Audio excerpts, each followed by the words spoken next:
जैसा कि आप लोग को पता है कि आज दिनांक 10 है और लास्ट डेट आ गया है जेपीएससी का जो है रेंजर फोर्स का था अप्लाई करने का उसका। और बहुत लोग परेशान हैं कि मेरा पेमेंट कट गया है, पेमेंट हो नहीं रहा है, और कौन सा रजिस्ट्रेशन नंबर डालना है, कौन सा ओटीआर नंबर डालना है, कहाँ पे क्या डालना है। तो चलिए इसी को लेकर के हम शुरू करते हैं और सोल्यूशन निकालते हैं।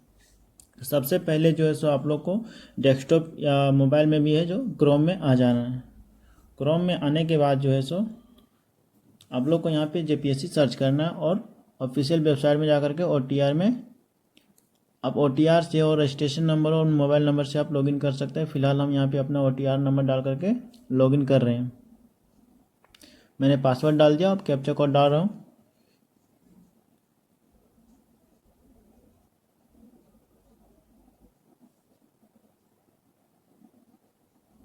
कैप्चा कोड डाल दिए हैं, अब लॉगिन कर रहे हैं। थोड़ा नेटवर्क इशू है और सर्वर भी इशू है।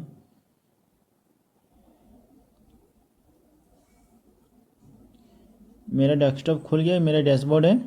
देखिए मैंने भी पेमेंट कर रखा है एक पोस्ट का जो रेंजर का है, बट शो नहीं कर रहा है। ये मेरा रजिस्ट्रेशन नंबर है। और अब चलिए दिखाते हैं पेमेंट कैसे करना है। तो सबसे पहले जो है यहाँ पे आप अपना जो पोस्ट के लिए अप्लाई किए हैं उसका जो है सो आप यहाँ पे सबमिट कीजिएगा और कैप्चा कोड डालिएगा। आ गया। अब यहाँ पे मेरा फर्स्ट में लिख दिया है कि कौन पोस्ट के, तो यहाँ पे जो रजिस्ट्रेशन नंबर है उसमें आपको जब फॉर्म अप्लाई करते हैं तो देता है वो लोग करना है, ना कि ओटीआर डालना है। तो सारा फुलफिल कर लीजिए यहाँ पे। फिर अपना डेट ऑफ बर्थ डालिए और नाम डालिए, बेसिक डिटेल है यहाँ पे डालना है आप लोग को। डेट ऑफ बर्थ डालना है, मोबाइल नंबर डालना है और ईमेल आईडी डालना है। फिर यहाँ पे एक कैप्चा कोड डाल करके आगे बढ़ना है।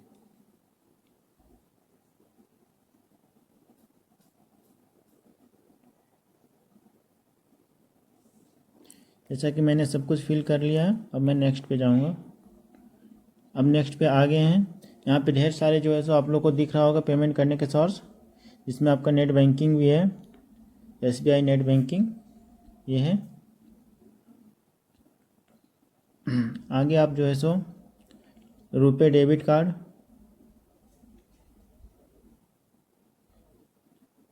इसे पेमेंट कर सकते हैं। अभी फ़िलहाल जो है सो आपका यूपीआई जो है सो अवेलेबल नहीं बता रहा है। कल के डेट में अवेलेबल था, बट बहुत लोगों का पेमेंट इसमें फंस गया। पेमेंट हो जाने के बाद जो है सो आगे प्रोसेस बढ़ ही नहीं रहा था। तो एक प्रोसेस ये थी पेमेंट करने की। तो अगर आप लोग यहाँ तक कर लिए हैं और आपकी पेमेंट हो गई है तो कोई दिक्कत नहीं है। अगर जिसका पेमेंट नहीं हुआ है तो अगला स्टेप करें। सबसे पहले आप क्रोम में जा कर के एसबीआई कलेक्ट करके सर्च करें और फर्स्ट वेबसाइट पर आ कर के, और यहाँ पे सर्च करने का जो दे रहा है इसमें आप लोग जो है सो झारखंड एकेडमिक जो है Jharkhand public service commission search करना है।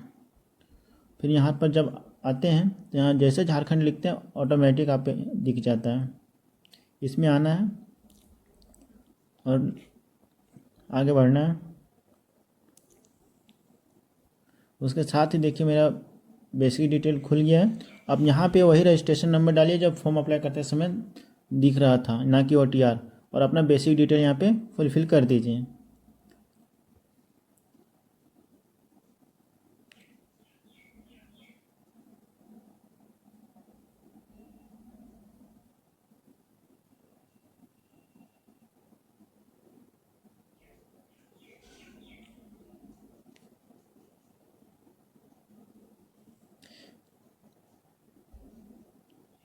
ये हो जाने के बाद यहाँ पे कैप्चा कोड डाल देना है और यहाँ से जो है सो आप आगे बढ़ जाइएगा।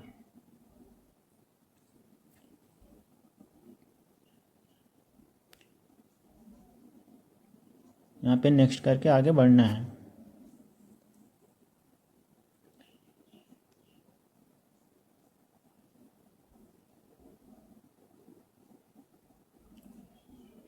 यहाँ साइड में जो दिखा रहे हैं यहाँ पे जो है सो, अगर आप लोग को लग रहा है कि हम पेमेंट कर दिए और पता नहीं चला कि पेमेंट हुआ है कि नहीं, तो यहाँ पे आप ट्रांजेक्शन हिस्ट्री में जा करके जो है सो आप अपना ट्रांजेक्शन चेक कर सकते हैं कि हुआ है कि नहीं। यहाँ पे कुछ बेसिक इन्फॉर्मेशन डालनी है। यहाँ पे आप रेफरेंस नंबर जो मिला होगा पेमेंट करते समय उसको डाल सकते हैं, या फिर आप अपना मोबाइल नंबर भी डाल करके यहाँ से लॉगिन करके देख सकते हैं। तो चलिए हम पहले जो है सो यहाँ पे बताते कैसे क्या करना है।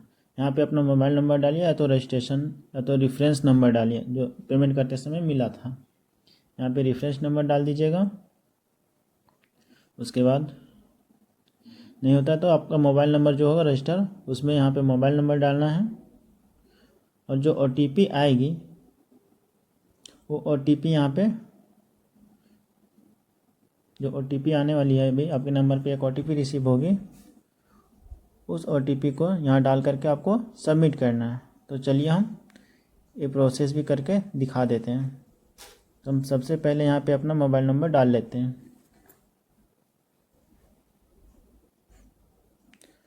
मुझे एक OTP रिसीव होगी, हम उस OTP को यहाँ पे डालेंगे। मेरा OTP आ गया है, अब हम अपना OTP को यहाँ पे डालते हैं।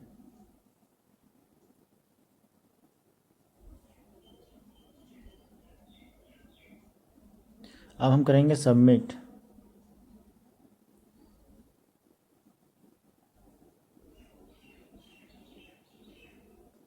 सबमिट करने के बाद जो है सो देखिए नीचे मेरा सारा डिटेल खुल गया होगा ट्रांजेक्शन का, कितना बार मेरा फेल्ड हुआ है और कितना बार सक्सेस हुआ है। तो मात्र हमें एक बार ही सक्सेस करना है। ये मैंने भी कल बहुत बार प्रयास किया था पेमेंट करने का, बट बार बार फेल हो जा रही थी। तो देखिए मेरा सारा फेलियर है कि कितना बार फेल हुआ है पेमेंट से।